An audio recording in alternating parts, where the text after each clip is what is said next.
Gente, eu não acreditei quando eu vi isso, gente. Olha onde a Raquel tá. Raquel, o que você tá fazendo aí em cima? Eu quero só comer biscoito. Meu Deus, garota, como é que você subiu aí? Subi com o pé, só com o pé.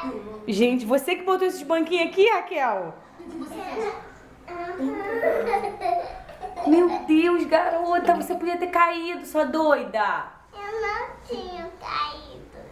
O que você tá fazendo aí? Eu tô aqui, pode me ajudar a tirar pra eu comer três? Três o quê? Três roxas. Amor, vem ver isso.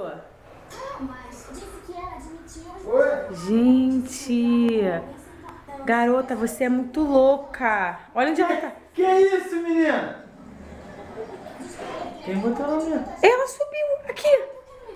Banquinho. Fez 1, 2, 3. Deve ter subido no micro-ondas. Olha onde ela tá. Ai, meu Deus do Que céu. isso, amor? Tá maluco, mano? Filha, não pode fazer isso.